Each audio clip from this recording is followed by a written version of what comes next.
Bonjour à tous et bienvenue dans cette nouvelle vidéo. Je suis ravi de vous retrouver dans ce nouveau programme. Aujourd'hui, je voudrais vous parler de quelque chose que j'ai fait récemment. En fait, je voulais faire un programme de referral. Un programme de referral, comme vous pouvez le voir sur ce site, ce sont des outils qui vont permettre plutôt à vos utilisateurs de partager votre offre et du coup de faire de la publicité gratuitement. La chose que j'aime pas trop sur ces outils, j'en ai cherché vraiment plein, c'est c'est-à-dire qu'en fait, ils vont vous fournir un code avec à la fin de l'URL un code de referral, quoi. C'est-à-dire que quand vous allez, par exemple, comme ici, publier sur des posts ou sur des groupes Facebook, vous allez pouvoir voir à la fin d'une URL un referral, un code referral qui va traquer le nombre d'inscriptions qui viennent de ce lien. Du coup, comme vous pouvez le voir, il y a des gens qui sont venus se moquer un petit peu de cette personne avec le petit lien d'affilié ici. Et je trouve que c'est un peu dommage de ne pas avoir cette sensation de on partage quelque chose pour la valeur qu'on a et pas parce qu'on a envie de crédit gratuit ou parce qu'on a envie de, je sais pas, de débloquer des fonctionnalités, etc. En général, c'est comme ça qu'on a utilisé le système de referral. Du coup, moi, je voudrais essayer de penser à un système un peu différent et on va essayer de voir ensemble comment je l'ai construit sans code, vraiment à travers des outils no-code que j'ai pu trouver sur le ligne. L'idée, c'est quoi? En tout cas, c'est ce que je vais essayer de vous expliquer, c'est de pouvoir générer un code que les personnes vont pouvoir partager, vont pouvoir utiliser pour pouvoir accéder à un contenu. Donc là, typiquement, j'ai fait un test avec vous. C'est comme s'il y avait, je ne sais pas, quelqu'un qui m'envoyait ce message-là, qui disait Hello Kevin, je te partage un code pour accéder gratuitement à la formation Gros Hacking de Kevin Dufresne. Le voici. Et donc là, du coup, on m'envoie un code à 6 chiffres dans lequel que je dois rentrer potentiellement sur un site internet qui est secret.formationgroshacking.fr. Donc on va regarder ensemble à quoi ça ressemble. Ça ressemble à ça. Et là, c'est ça que je trouve intéressant, c'est qu'on arrive sur une expérience vraiment différente de générer juste un code. Comme vous pouvez le voir, en fait, si vous cliquez sur ce lien-là, vous allez arriver sur une page très classique avec le système de referral d'inscription, voilà ici, qui va traquer si la personne a recommandé ou pas. Là, on arrive vraiment dans une expérience plus secrète, plus mainstream, en fait, on va dire, et qui vous permettent d'augmenter potentiellement, en tout cas, vos conversions. Donc, ce qui va se passer, c'est que du coup, Cécile, on va l'appeler Cécile, m'a partagé ce code-là. Et du coup, je dois rentrer ce code, donc 6, 3, 7, 5, 4, 6. Donc voilà, on va taper ici. Donc ça fait 6, 3, 7, 5, 4, 6. Et du coup, je fais Go, comme ça. Et là, normalement, je devrais arriver sur une autre page. Voilà, donc là, ça prouve que ça a marché, c'est valide et que je peux accéder au contenu qu'on aura potentiellement partagé. Donc là, normalement, je suis censé m'inscrire. Donc je vais mettre mon email, mes informations de contact. Voilà, et je fais c'est parti.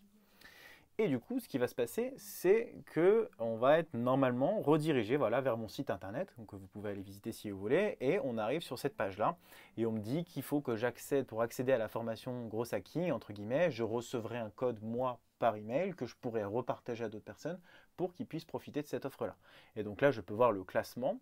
C'est vraiment le truc que j'ai mis en place, faut le tester, mais je trouve que c'est quand même assez intéressant et on voit qu'effectivement c'est Manon, donc c'est le code, je vous le recopie ici dans l'URL, 637546 ici, qui m'a recommandé. Donc elle a une recommandation et effectivement il faut que le top 30 accédera à la formation pour 0 €. Voilà un peu le schéma. Je vais essayer maintenant dans la deuxième partie de vous expliquer comment j'ai construit tout ça et j'espère que ça vous aidera. Si vous voulez le template ou si vous voulez avoir plus d'explications, n'hésitez pas à vous abonner, n'hésitez pas non plus à m'envoyer un message sur LinkedIn ou à commenter directement cette vidéo. Je serais ravi de vous l'envoyer et de vous montrer plus exactement comment j'ai fait. Donc c'est parti.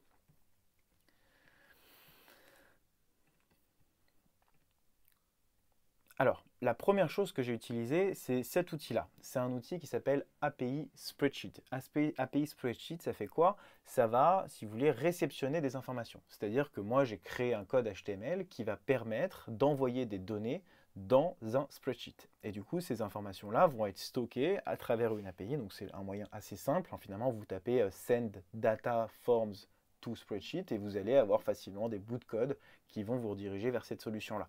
Et en fait, ce qui va se passer, c'est que ça va transformer les informations que je vais envoyer en JSON et ça va être retranscrit juste ici. Donc ça, par exemple, c'est la base de données que j'ai faite. J'ai fait, vous voyez, plusieurs feuilles. Je vais vous les expliquer une par une pour vraiment que vous puissiez bien comprendre. L'idée, c'est d'essayer de vous montrer que c'est possible de créer des MVP à travers un spreadsheet et à travers un petit peu de bidouillage, comme je vais vous montrer. Et vous allez apprendre aussi beaucoup de choses, je pense, sur les formules ou sur la façon qu'il y a d'utiliser spreadsheet, par exemple. Donc là, comme on peut le voir, on vient de voir que j'ai rentré effectivement mon code ici Donc ça, c'était le code, hein, je vous le recolle ici, effectivement, c'était le code que Manon en question avait recommandé, et donc mes informations sont arrivées ici. Donc on voit bien que ça fonctionne. Je peux le refaire encore une dernière fois si vous voulez. Je vais aller sur secret machin, et je vais retaper le code qu'on m'a partagé. 6, 3, 7, 5, 4, 6, ok. Et là, je sais pas, je vais m'appeler Manon par exemple. On va faire manon@gmail.com. Tac, c'est parti. Et normalement, on va voir aussi que la Manon en question qui vient partager le code devrait avoir 2 recommandations. Donc là, je retombe sur la même page parce que je suis censé être une autre personne. Et on voit effectivement que la Manon, on va voir si ça a bien marché, la Manon en question devrait avoir 2 recommandations, à moins que je me sois trompé dans l'intitulé des trucs. Non, vraiment c'est bon.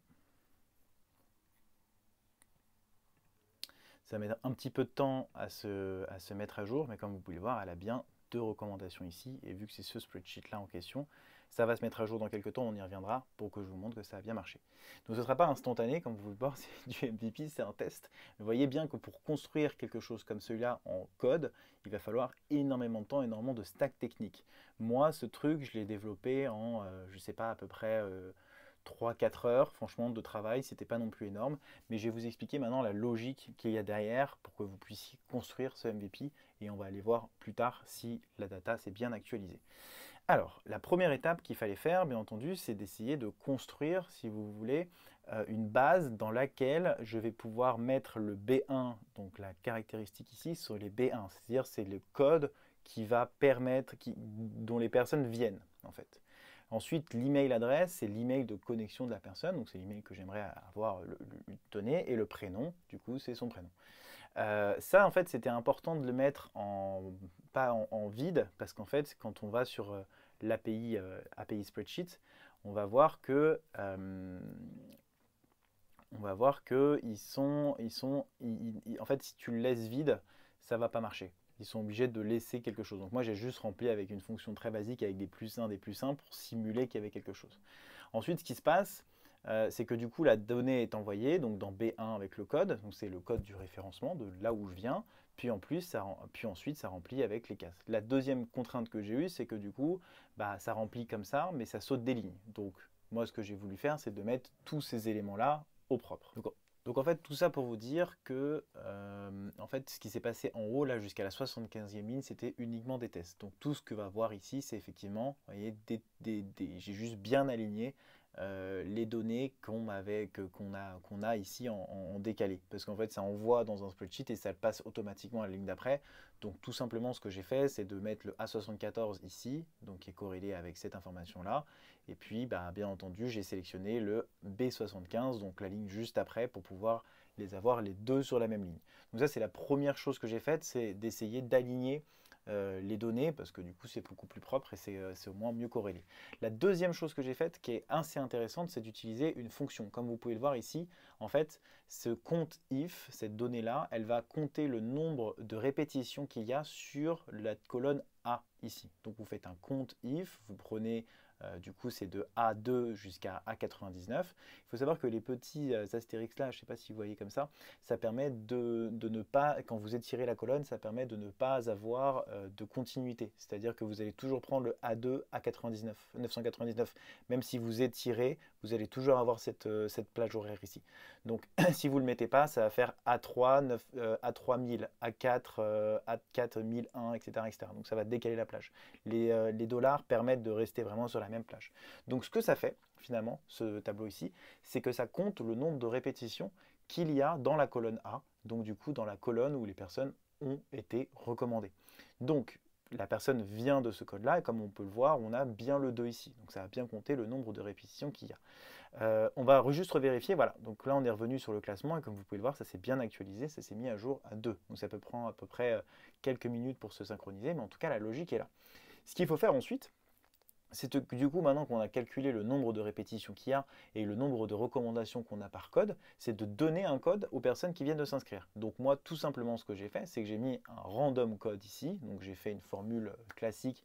Vous tapez generate password random code de 6 chiffres sur Google et vous allez trouver une formule pour le faire. Donc en fait, chaque personne ici nouvelle, voyez, va arriver et moi, bien entendu, bah, c'est-à-dire que cette colonne-là, vous voyez, c'est le B de B2 à B100, ça va me le mettre automatiquement dans cette colonne-là. Et donc la formule unique nous permet d'avoir une seule donnée à chaque fois et d'éviter les doublons. Et donc du coup, à chaque fois, ça va générer, vous voyez, un code automatiquement pour les deux personnes que j'ai inscrites. Donc c'est Kevin Dufresne, moi j'ai ce code-là, et Manon@gmail a ce code-là ici. Et tous les codes sont différents, donc du coup, il n'y aura pas de souci de triche ou de choses comme ça. Ensuite, quatrième étape, pendant qu'on a réceptionné les données, qu'on a réussi à compter le nombre de recommandations ou de codes qui sont comptés par chaque recommandation, il va falloir qu'on mette tout ça dans quelque chose de plus précis. Alors ça, c'est juste le spreadsheet qui va permettre de savoir qui sont les ambassadeurs, en fait. C'est-à-dire que là, par exemple, on a Kevin. C'est un peu un résumé, si vous voulez, de tout ce que j'ai fait depuis tout le spreadsheet. J'ai mis tout ça ici parce que c'est beaucoup plus simple après pour pouvoir le synchroniser. Mais donc du coup, là, j'ai repris l'email. Donc cette colonne-là est tout simplement la colonne. Ouais, bon, ça commence ici. Voilà, ça commence là. Voilà, ici, tac. La ref, elle va commencer. Voilà, elle commence ici. Donc pareil, en fait, j'ai réutilisé tout simplement la même formule, sauf que je suis allé la chercher dans le référeur. Donc c'est pareil qu'ici, hein, c'est ce que je vous expliquais.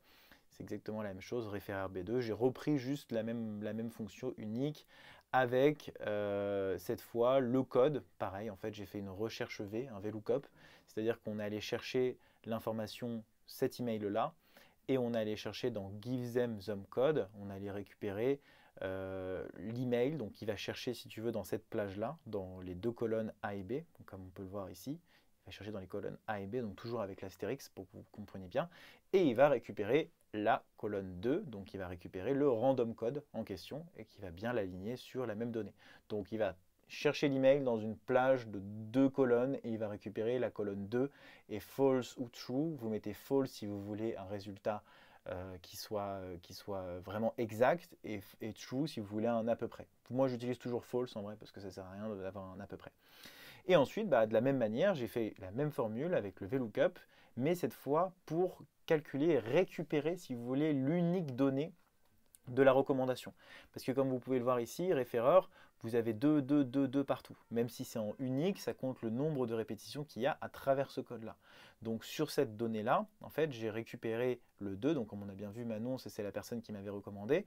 Elle a 2 recommandations, mais c'est parce que j'ai fait un unique ici. Donc ça récupère que les données uniques en fonction d'un email. Donc en fait, il va récupérer, vous voyez, il va faire unique, donc tu récupères une seule donnée, d'un VLOOKUP sur l'email de Manon, et je vais aller chercher dans Referral dans la colonne A à 2, dans la colonne A à 2, voilà, de A à B, dans A à D, pardon, A à D, je vais récupérer juste cette donnée-là. Donc ça va m'en sortir qu'une seule finalement.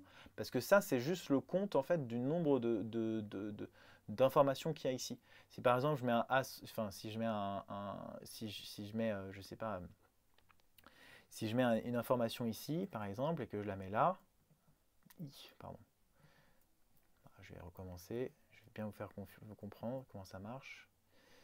On va faire coller uniquement les valeurs, voilà. Et vous voyez, c'est devenu à 2. Là, c'est passé à 2. Si je le supprime, ça va revenir à 1. Donc en fait, ça compte juste le nombre de codes qu'il y a qui sont en doublon. Donc en fait, on peut rajouter autant de codes qu'on veut pour pouvoir avoir le nombre de recommandations. Et du coup, ici, on met juste une seule donnée, donc la donnée finale, si on veut, du nombre de recommandations qu'il a, puisque c'est unique. C'est la fonction unique, elle va en récupérer qu'une. Voilà. Et ensuite, donc là, on a un système de referral. On arrive à envoyer de la donnée avec un bout de code qui est généré, etc. On arrive à traquer. Et maintenant, ce que j'ai envie de faire, c'est de leur montrer quel stade ils en sont, etc. Donc pour ça, j'ai mis Showthem, c'est-à-dire c'est la page dans laquelle que je vais montrer en ligne. Donc pour ça, moi j'utilise WordPress et ce que j'ai utilisé, c'est un plugin qui permet de montrer votre spreadsheet en colonne. Vous pouvez en chercher sur Google. Si vous voulez le nom de mon spreadsheet, n'hésitez pas à venir commenter. Enfin, le nom de mon extension, n'hésitez pas à le commenter. Mais il y en a plein. Il y a aussi Sheet to Sheet avec lequel j'ai essayé, qui vous permet de transformer, si vous voulez, un Google Spreadsheet en site internet. Donc ça, c'est un truc que j'avais essayé de faire aussi. voyez, vous pouvez faire des trucs absolument incroyables avec un spreadsheet. Donc voilà, c'est ce que j'ai fait. En tout cas, la seule contrainte de cette formule-là, c'est qu'en fait, les gens peuvent envoyer comme des bourrins à foison, c'est-à-dire le nombre de recommandations qu'ils ont. Mais ce n'est pas un truc qui marchera parce que moi, je le verrai tout de suite en fait et ça me prendra 2 minutes à faire un filtre. Encore une fois, c'est vraiment l'idée du gros hacking, c'est d'essayer de tester des choses qui fonctionnent. Si vous avez des idées un petit peu comme celle-là, bah, il faut réussir à les tester. Moi, je sais que ça me saoulait en fait de faire un système de recommandation avec un code à la fin. Je sais que les gens n'ont pas envie de le partager. Je pense que moi, ça me ferait plus marrer d'envoyer mon code personnel comme ça à quelqu'un en lui disant tiens vas-y j'ai un code pour que tu y accèdes plutôt que d'envoyer un URL comme ça. Je trouve que l'expérience est beaucoup mieux. En tout cas je vais le tester et d'ailleurs si vous voulez un code n'hésitez pas encore à commenter. J'espère que ça vous a plu, que vous avez pu apprendre quand même quelque chose, quelques petites choses en tout cas sur comment construire un système de referral. Vous voyez il n'y a pas beaucoup de code dessus. J'ai utilisé juste de l'Ajax avec le spreadsheet. Encore une fois, n'hésitez pas à vous abonner. Je vais faire d'autres vidéos sur de l'enrichissement et comprendre comment on peut faire des MVP, donc des Minimum Viable Product avec des spreadsheets. Moi, je suis assez fan du bidouillage comme ça. C'est toujours mieux que de partir sur du développement web, comme je vous l'ai dit. Si vous aviez besoin de coder ce truc-là, vous auriez mis, je ne sais pas, un mois de code en connaissant tout le back, tout le front, etc. Là, en quelques heures, vous avez réussi à faire quelque chose qui fonctionne, même si ce n'est pas parfait. Et ça, j'en suis conscient, mais ce sera difficile de le faire parfaitement. En tout cas, c'est un bon moyen de tester. Si ça marche, bah, vous pouvez demander à votre dev de le lancer, de lancer un SaaS, enfin voilà, peu importe. Vous pouvez faire tout ce que vous voulez. J'espère que ça vous a plu. N'hésitez pas à vous abonner, cliquez sur la petite cloche aussi pour voir les prochaines vidéos. Et je vous donne rendez-vous dans la suivante. Salut!